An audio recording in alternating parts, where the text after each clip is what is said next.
Hi friends, welcome back to my channel Vlogs by Preeti. இன்றைக்கி என்னென்னா ஒரு recipe video தான் ஷூட் பண்ணிகிட்ருக்கேன். ஆக்சுவலி நான் ஊரில் இருந்து கத்திரிக்காய் வாங்கிட்டு வந்தேன்னு சொல்லிட்டு வீடியோவில் காமிச்சிருப்பேன். அந்த கத்திரிக்காய் பார்த்திங்கன்னா நான் சமைக்கவே இல்லை. சரி இன்றைக்காவது அதை கடைசல் பண்ணிடலாம், இதுக்கு மேலே ரொம்ப நாள் வச்சுட்டு இருந்தோம்னா நல்லா இருக்காது அப்படின்னு சொல்லிட்டு ஃபஸ்ட்டு கத்திரிக்காய் கட் பண்ணி எடுத்து வச்சுக்கிட்டாச்சு. என்ன பண்ண போகிறேன்னா கத்திரிக்காய் கடைசல் தான் பண்ண போகிறேன். அதுக்கு கத்திரிக்காவை பார்த்திங்கன்னா ஆல்ரெடி நம்ம வேக வச்சு நம்ம மத்தில் கடை தான் போகிறோம். அதுக்கு 1-2 வெட்டிக்கினாலும் போதும் அப்படின்றதால நான் என்ன பண்ணிட்டேன்னா ஃபஸ்ட்டு இந்த தண்ணியில் கொஞ்சமாக உப்பு ஆட் பண்ணிவிட்டு கத்திரிக்காவை கட் பண்ணி போட்டிருக்கேன். அதுக்கப்புறமா குழம்புக்கு தேவையான அளவுக்கு வெங்காயம் பார்த்திங்கன்னா பெரிய வெங்காயம் 2 எடுத்திருக்கேன். தக்காளி சின்ன தக்காளி, மீடியம் சைஸ் தக்காளி 2 எடுத்து கட் பண்ணி வச்சுருக்கேன். இந்த ரெசிபி பார்த்திங்கன்னா ரொம்பவே ஈஸி. உங்களுக்கு எப்படி பண்ணுறதுன்னு நான் சொல்கிறேன். ஃபஸ்ட்டு பேன் வச்சுருக்கேன். பேனில் தேவையான அளவுக்கு எண்ணெய் ஊற்றிக்கலாம். நான் பேன் வச்சு ரொம்ப நேரம் ஆனதால் பார்த்திங்கன்னா பேன் நல்லாவே சூடாக இருக்குது. இப்போ எண்ணெயை நல்லாவே சூடாயிடுச்சு. கையோடு பார்த்திங்கன்னா வடகம் சேர்த்துக்கலாம். வடகம் சேர்த்துக்கோங்க, கத்திரிக்காய் கடைசலுக்கு நல்லாயிருக்கும்.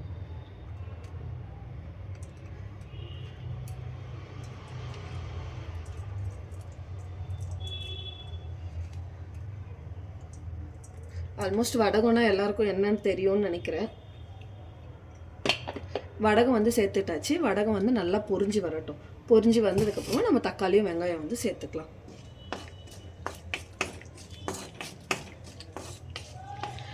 இன்னும் சொல்ல போனால் இந்த கத்திரிக்காய் வாங்கிட்டு வந்தே நான் இங்கே வாங்கிட்டு ஒரு வாரத்துக்கு மேலே ஆச்சு. அங்கே வாங்கி வச்சு எத்தனை நாள் ஆச்சுன்னு தெரியல. நம்ம இப்போ கடையில் போய் வாங்கினோம்னா நிறைய கத்திரிக்காய் சொத்த விழுந்துட்டுருக்கோம், உள்ள புழு இருக்கும். ஹார்ட்லி எனக்கு இதில் பார்த்தீங்கன்னா ஒரே ஒரு கத்திரிக்காய் தான் புழு இருந்தது. மற்றபடி வாங்கிட்டு வந்த கத்திரிக்காய் எல்லாமே நல்லா இருந்தது. இப்போ பார்த்தீங்கன்னா வடகம் நல்லாவே பொரிஞ்சிருச்சு. இந்த வடகத்தில் பார்த்தீங்கன்னா வெங்காயமும் நம்ம தக்காளியும் ஆட் பண்ணிக்கலாம். நம்ம மத்தில் போட்டு கடையை தான் போகிறோன்றதால ரொம்ப சின்ன சின்னதாக கட் பண்ண வேண்டிய அவசியம் கிடையாது. தக்காளி வெங்காயமும் நல்லா வதங்கட்டும். காரத்துக்கு பார்த்திங்கன்னா இங்கே மிளகாத்தூள் அதெல்லாம் எதுவும் சேர்க்க போகிறதில்ல. காரத்துக்கு பார்த்திங்கன்னா காஞ்ச மிளகா தான் சேர்க்க போகிறேன்.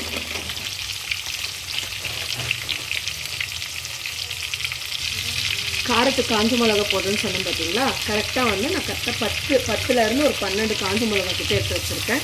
நான் உங்களுக்கு ஆல்ரெடி ஒரு சில வீடியோவில் சொல்லியிருப்பேன். பையன் எவ்வளோதான் காரமாக இருந்தாலும் நல்லாவே சாப்பிடுவான். அதனால எனக்கு ஒரு பிரச்சனையும் கிடையாது.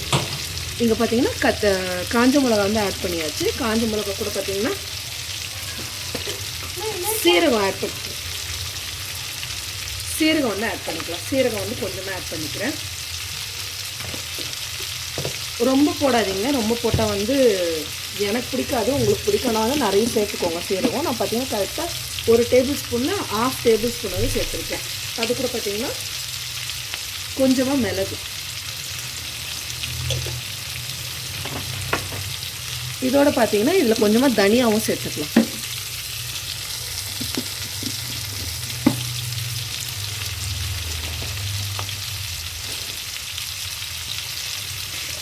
தனியா டப்பாவை எல்லாரும் தேடிட்டு கிடைக்கலையே, இப்போ தான் கிடச்சிது. தனியாக பார்த்தீங்கன்னா கொஞ்சமாக சேர்த்துக்கலாம்.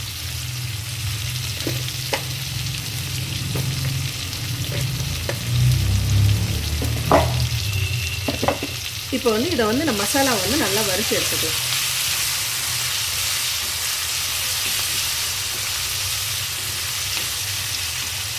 இப்போ மசாலா வதங்கிறதுக்கு தேவையான அளவுக்கு உப்பு ஆட் பண்ணிக்கலாம்.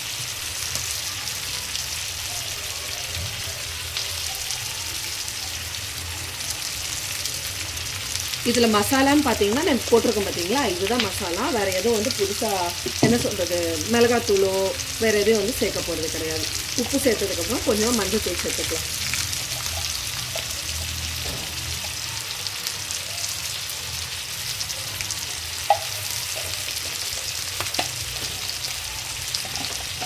இப்போ இது நல்ல எண்ணெயில் ஃப்ரை ஆகட்டும்.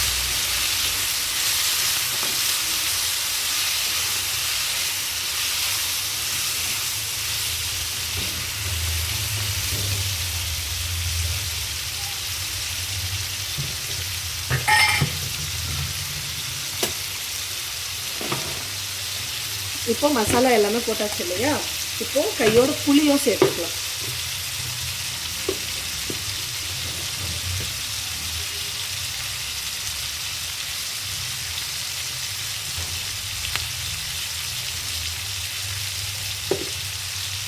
கரெக்டாக பார்த்திங்கன்னா ஒரு சின்ன நெல்லிக்காய் சைஸுக்கு புளி வந்து ஆட் பண்ணிக்கிறேன்.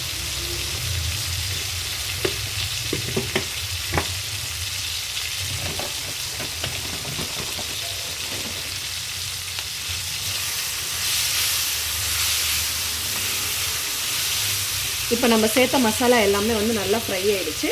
இப்போ இந்த ஸ்டேஜில் நம்ம கத்திரிக்காய் வந்து ஆட் பண்ணிக்கலாம்.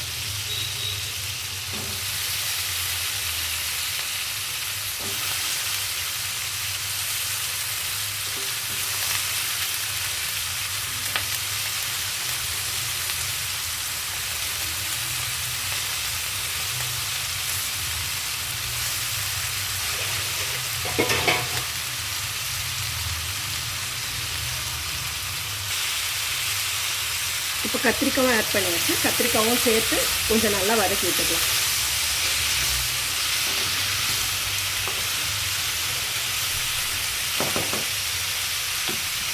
இப்போது அந்த எண்ணெயிலே வந்து பார்த்திங்கன்னா இது நல்லா ஃப்ரை ஆகட்டும்.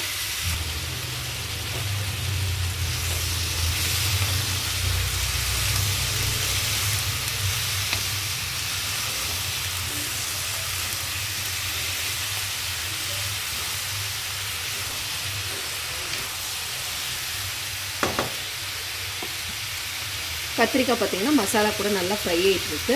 ஃப்ரை ஆகட்டும் நல்லா.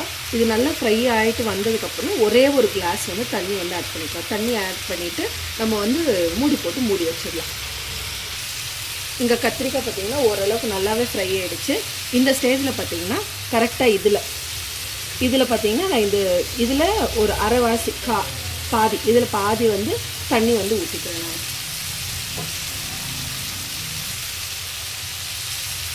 கரெக்டாக பார்த்திங்கன்னா பாதி தான் தண்ணி பிடிச்சிருக்கேன். அந்த பாதி தண்ணியை வந்து ஊற்றிக்கலாம். ஊற்றிட்டு மூடி போட்டு மூடி வச்சிடலாம். இப்போ இது சிம்மிலே வந்து நல்லா ஒரு 5 இல்லைன்னா 10 நிமிஷம் வரைக்கும் நல்லா வேக விட்டுடலாம். வேக விட்டதுக்கப்புறமா வந்து கடைஞ்சி வந்து நம்ம எடுத்துக்கலாம். சைடில் பார்த்திங்கன்னா ஷிங்கில் பாத்திரமும் இருக்குது. ஷிங்கில் பாத்திரம் வளர்க்குறதுக்குள்ளே பார்த்திங்கன்னா இதுவும் வந்து நல்லா வெந்து வந்துடும். நான் இது வந்து நல்லா ஷிங்கில் பாத்திரம் கழுவிட்டு இது வெந்து வந்ததுக்கப்புறம் நான் உங்களுக்கு காமிக்கிறேன். இங்கே பார்த்திங்கன்னா ஷிங்கில் இருக்க பாத்திரம் எல்லாமே கழுவியாச்சு. இதை எடுத்து நான் கீழே வச்சுட்டு வரேன். வாங்க இப்போ கத்திரிக்காய் எந்த அளவுக்கு வெந்திருக்குன்றதை பார்க்கலாம்.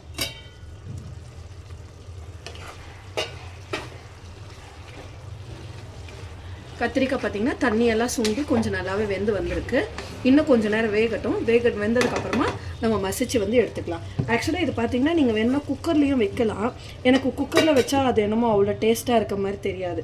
அதனால் நான் என்ன பண்ணிட்டேன்னா பாத்திரத்துலேயே வச்சுட்டேன். தாளித்து அந்த வடகம் போடுறோம் பார்த்திங்களா, அந்த வடகம் தான் வந்து அந்த கத்திரிக்காய் கடைசலுக்கு வந்து டேஸ்ட்டு. நீங்கள் வடகம் மட்டும் மிஸ் பண்ணாமல் ஆட் பண்ணிக்கோங்க.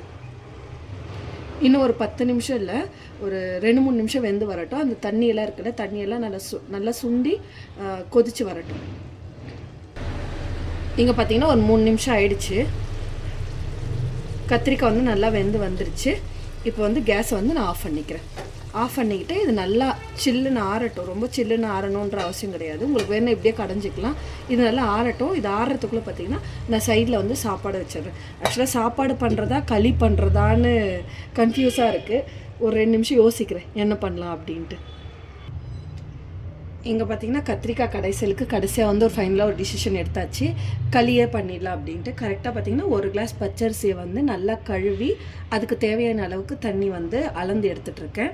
இப்போ 1 கிளாஸ் பச்சரிசிக்கு பார்த்தீங்கன்னா 2 கிளாஸ் தண்ணி ஊற்றிக்கலாம். களி செய்கிறதால நான் என்ன பண்ணியிருக்கேன்னா 3 கிளாஸ் தண்ணி வந்து ஆட் பண்ணியிருக்கேன். ஃபஸ்ட்டு இந்த சாப்பாடை பார்த்தீங்கன்னா 2 விசில் வச்சு எடுத்துக்கலாம். நல்லா வெந்து வரட்டும். அதுக்கப்புறமா நம்ம ராகி மாவு வந்து கொஞ்சம் கொஞ்சமாக சேர்த்துக்கலாம்.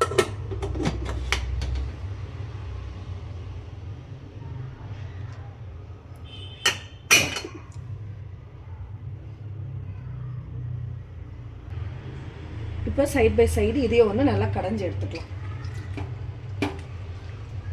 உங்களுக்கு வேணும்னா தண்ணி வந்து ஆட் பண்ணிக்கோங்க. உங்களுக்கு என்ன கல் சட்டி இருந்ததுன்னா கல் சட்டிலையும் வந்து மிக்ஸ் பண்ணி எடுத்துக்கோங்க. என்ன சொல்கிறது, கல் சட்டியில் வந்து கடைஞ்சி எடுத்துக்கோங்க. என்கிட்ட கல் சட்டி இல்லை, அதனால் வந்து நான் கடாயிலே வந்து ஒன்றும் பாதியமாக வந்து இது பண்ணி எடுத்துக்கிறேன், கடைஞ்சி எடுத்துக்கிறேன். ஆக்சுவலி இந்த கத்திரிக்காய் பார்த்தீங்கன்னா நீங்கள் ரொம்ப மசிச்சிடக்கூடாது, ரொம்ப பேஸ்ட் மாதிரி ஆகிடக்கூடாது. ஒன்றும் பாதியமாக தான் மசிக்கணும். அப்போ தான் வந்து உங்களுக்கு டேஸ்ட் வந்து நல்லாயிருக்கும். நான் இது உங்கள் ஃபுல்லாக வந்து மசிச்சுட்டு நான் காமிக்கிறேன். இங்கே பார்த்தீங்கன்னா கத்திரிக்காய் வந்து நல்லா கடைஞ்சி எடுத்துட்டேன். காஞ்ச மிளகா பார்த்தீங்கன்னா கொஞ்சம் மசியாத மாதிரி தான் இருக்கும். ஆனால் வந்து என்னால் எந்த அளவுக்கு மசிக்க முடியுமோ நான் அந்தளவுக்கு மசிச்சு எடுத்துட்டேன். உங்கள்கிட்ட கல் சட்டி இருந்ததுன்னா தாராளமாக நீங்கள் கல் சட்டியிலே வந்து கடைஞ்சி எடுத்துக்கோங்க. எனக்கு இது ரொம்ப கஷ்டமாயிடுச்சு. தொடர்ந்து ஒரு 15 நிமிஷம் கிட்ட வந்து பார்த்திங்கன்னா இது பண்ணியிருப்பேன், கடைஞ்சிருப்பேன். அவ்வளோதான். இப்போ வந்து கத்திரிக்காய் கடைசல் வந்து ரெடி ஆகிடுச்சு. இதுக்கப்புறமா நம்ம தாளிக்கிறதோ அது மாதிரி எதுவும் வேலை வந்து இல்லை. ஏன்னா ஃபஸ்ட்டு எண்ணெய் போட்டு தாளிச்சிட்டோம் இல்லையா, அதனால் வந்து தாளிக்க வேண்டியது எதுவும் தேவையில்லை. கத்திரிக்காய் கடைசல் வந்து ரெடி ஆகிடுச்சு. இதை மூடி வச்சிடலாம். அதுக்கப்புறமா களி வந்து பண்ணுறப்ப நான் உங்களுக்கு காமிக்கிறேன். இதில் வந்து பார்த்திங்கன்னா கறிவேப்பிலை போட மறந்துட்டேன். நான் வந்து கொஞ்சமாக வந்து கறிவேப்பிலை வந்து இப்போ வந்து ஆட் பண்ணிக்கிறேன். என்னடா பச்சையாக போடுறேனேன்னு பார்க்காதீங்க. கறிவேப்பிலை எப்படி இருந்தாலும் சாப்பிட்ருவோம், அதனால் வந்து பிரச்சனை இல்லை.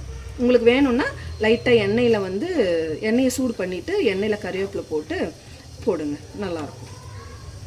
அவ்வளோ மிக்ஸ் பண்ணிவிட்டு மூடி வச்சிடலாம். எனக்கு கடையில் பார்த்தீங்கன்னா உப்பு, புளிப்பு, காரம் எல்லாமே வந்து கரெக்டாக இருக்குது. நான் உப்பு கூட பார்த்தீங்கன்னா இதில் ஆட் பண்ணலை. நீங்களும் வந்து நான் எந்த அளவுக்கு போட்டிருக்கனோ அதே அளவுக்கு வந்து நீங்கள் ஆட் பண்ணிக்கோங்க. உங்களுக்கு வந்து கரெக்டாக வரும். இங்கே பார்த்தீங்கன்னா சாப்பாடு வந்து வெந்துடுச்சு, விசிலும் அடங்கிடுச்சு. இந்த ஸ்டேஜில் பார்த்தீங்கன்னா பாத்திரம் வச்சு பாத்திரத்தில் தண்ணி ஊற்றிக்கிறேன். தண்ணி வந்து நல்லா கொதித்து வரட்டும். இந்த தண்ணி எதுக்குன்னு பார்த்தீங்கன்னா நம்ம களி பண்ணுறப்ப பார்த்தீங்கன்னா மாவு அதிகமாகிடுச்சுன்னா கொஞ்சம் கட்டி ஆகிடும். அதனால் கொஞ்சம் இலகுன மாதிரி இருக்கணும்னா கொதிக்கிற தண்ணி தான் வந்து நம்ம ஆட் பண்ணணும். நல்லா சூடாக தண்ணி தான் வந்து ஆட் பண்ணணும். இந்த தண்ணி பார்த்திங்கன்னா நல்லா கொதித்து வரட்டும். கொதித்து வந்ததுக்கப்புறமா உங்களுக்கு நான் களி எப்படி பண்ணுறதுன்னு காமிக்கிறேன். நிறைய பேர் பார்த்திங்கன்னா வெறும் ராகிலையும் பண்ணுவாங்க. எனக்கு வந்து வெறும் ராகி மாவில் வந்து பண்ண தெரியாது. அதனால் வந்து நான் எப்போவுமே வந்து கொஞ்சமாக வந்து அரிசி வந்து ஆட் பண்ணிப்பேன். சாப்பாட்டில் தான் வந்து பண்ணுவேன். நான் உங்களுக்கு சாப்பாட்டில் எப்படி பண்ணுறதுன்னு வந்து நான் காமிக்கிறேன். இந்த தண்ணி வந்து நல்லா கொதித்து வரட்டும். பார்த்திங்கன்னா பாத்திரத்தை தண்ணி வந்து நல்லா கொதிச்சிட்ருக்கு. இந்த சைடு வந்து நம்ம அடுப்பு பற்ற வச்சுக்கிட்டு இந்த குக்கரை வந்து எடுத்து வச்சுக்கலாம். அதுலேருந்து விசில் வந்து நல்லா அடங்கிடுச்சு. திறந்து பார்த்துக்கலாம்.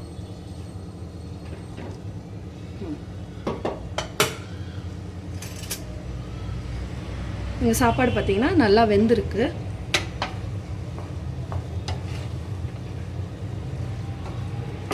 சாப்பாட்டை வந்து நல்லா வந்து மசிச்சு விட்டுக்கலாம் ஃபஸ்ட்டு.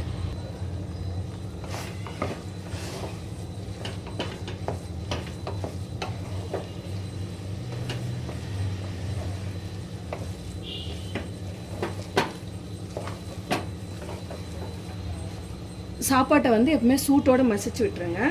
இல்லை வந்து சூடு ஆறுனதுக்கப்புறம் சரியாக மசியாது. இந்த ஸ்டேஜில் பார்த்தீங்கன்னா நான் ஆல்ரெடி கொதிக்க வச்சுருக்கேன் இல்லையா தண்ணி, அதை வந்து ஆட் பண்ணிக்கிறேன். இந்த பக்கம் கேஸை வந்து ஆஃப் பண்ணிடுறேன். ஆல்ரெடி சூடாக தண்ணி வந்து கொதிச்சுட்டு தான் இருக்குது, அதனால் இதை வந்து ஆஃப் பண்ணிடுறேன்.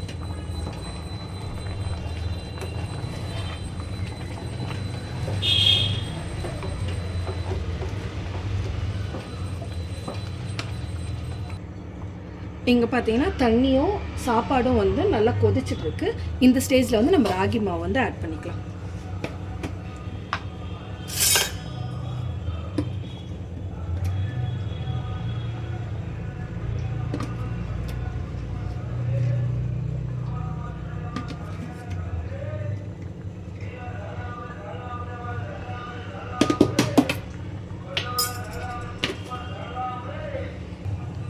இங்கே பார்த்தீங்கன்னா ராகி மாவு வந்து கரெக்டாக வந்து நான் குழம்பு கரண்டியில் 2.5 கரண்டி வந்து ஆட் பண்ணியிருக்கேன். ராகி மாவு வந்து இந்த தண்ணி சைடில் இருக்குது பார்த்தீங்களா, இந்த தண்ணியெல்லாம் வந்து நடுவில் வந்து வெந்து வர மாதிரி வெந்து வரட்டும். நல்லா வெந்து வந்ததுக்கப்புறமா உங்களுக்கு எப்படி இருக்கிறது காமிக்கிறேன். களி பண்ணுறதுல நான் எக்ஸ்பர்ட்டான்னு கேட்டிங்கன்னா இல்லை. நான் எப்பவுமே வந்து வீட்டில் சரியாக களி நான் வந்து பண்ண மாட்டேன். எங்கள் வீட்டுக்காரங்க இருந்தாங்கன்னா அவங்க தான் பண்ணுவாங்க. அவங்க இல்லை அப்படின்றதால ஒரு 2-3 வாட்டி நானே ட்ரை பண்ணுறப்ப எனக்கே நல்லா தான் வந்தது. அப்போத்துலேருந்து வந்து நானே வந்து பண்ண வந்து கற்றுக்கிட்டேன். இப்போது நான் உங்களுக்கு வந்து எப்படி பண்ணுறதுன்னு இதுக்கப்புறமா சொல்கிறேன். இங்கே பார்த்தீங்கன்னா தண்ணியெல்லாம் நல்லா சைடில் கொதிச்சு வந்திருக்கா. இந்த ஸ்டேஜில் வந்து நம்ம கலந்து விட்டுக்கலாம்.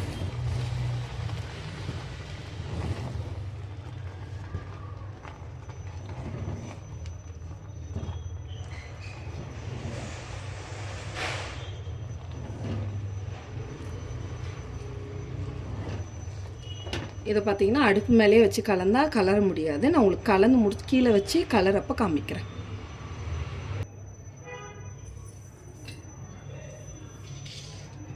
ஆக்சுவலாக களி வந்து இந்த மாதிரி கீழே வச்சு கலந்தால் தான் வந்து கலர முடியும்.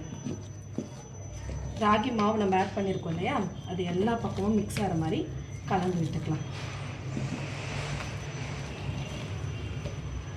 உங்களுக்கு இந்த மாதிரி மிக்ஸ் பண்ணுறப்ப கட்டி ஆயிடுச்சு அப்படின்னு தோணுச்சுன்னா நீங்கள் ஆல்ரெடி சுடு தண்ணி எடுத்து வச்சுருக்கீங்க இல்லையா, அந்த சுடு தண்ணியை வந்து ஆட் பண்ணிக்கோங்க.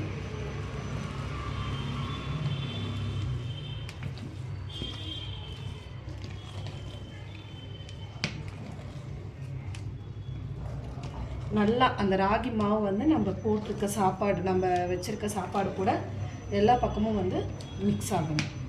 இங்கே பார்த்தீங்கன்னா எனக்கு கொஞ்சம் கட்டியாக இருக்க மாதிரி இருக்குது. நான் கொஞ்சமாக வந்து தண்ணி ஆட் பண்ணிக்கிறேன். ரொம்ப ஆட் பண்ணிடக்கூடாது. ரொம்ப ஆட் பண்ணிட்டோம்னா நம்மளால் வந்து உருண்டை பிடிக்க முடியாது களி.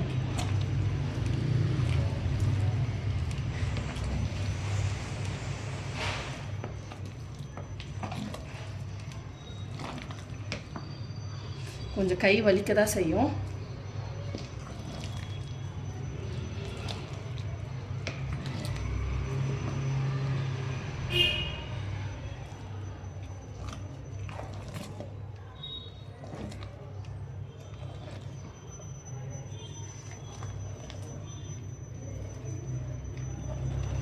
அவ்வளோதான். நீங்கள் பார்த்தீங்கன்னா நம்ம களி வந்து ரெடி ஆயிடுச்சு. நம்ம இதுக்கப்புறமா உருண்டை பிடிச்சி எடுத்துக்கலாம். திரும்பவும் நீங்கள் கேஸில் வச்சு சூடு பண்ண வேண்டிய அவசியம் கிடையாது. ஏன்னா வந்து அந்த தண்ணியிலே வந்து ராகி மாவு நல்லா வெந்துட்டுருக்கும்.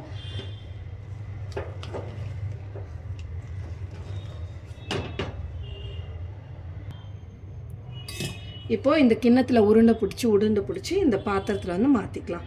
இதை உருட்டை பிடிக்கிறதுக்கு முன்னாடி பார்த்தீங்கன்னா இதில் கொஞ்சம் தண்ணி வந்து ஆட் பண்ணி எடுத்துக்கோங்க. இதில் கொஞ்சமாக தண்ணி ஆட் பண்ணி ஊற்றிடுறேன். அதுக்கப்புறம் கொஞ்சமாக தண்ணி இருக்குது இதில், உங்களுக்கு தேவையான அளவு. ஒருத்தர் எவ்வளோ பெரிய உருண்டை சாப்பிடுவாங்கன்னு தெரியும் இல்லையா, அந்த கணக்கில் வந்து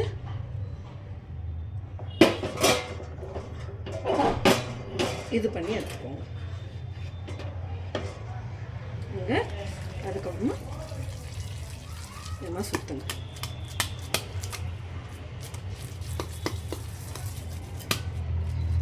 பார்த்தீங்கன்னா நல்ல ஒரு பால் மாதிரியாக வந்து ஆயிடுச்சு. சூடோடு தான் பார்த்தீங்கன்னா களியை வந்து உருண்டை பிடிக்கணும். ஒரு உருண்டை வந்து ரெடி ஆயிடுச்சு. இதே மாதிரி மிச்சம் இருக்கிறதுல உருண்டை பிடிச்சி எடுத்துக்கலாம். உங்களுக்கு நான் உருண்டை பிடிச்சி எடுத்ததுக்கப்புறமா காமிக்கிறேன்.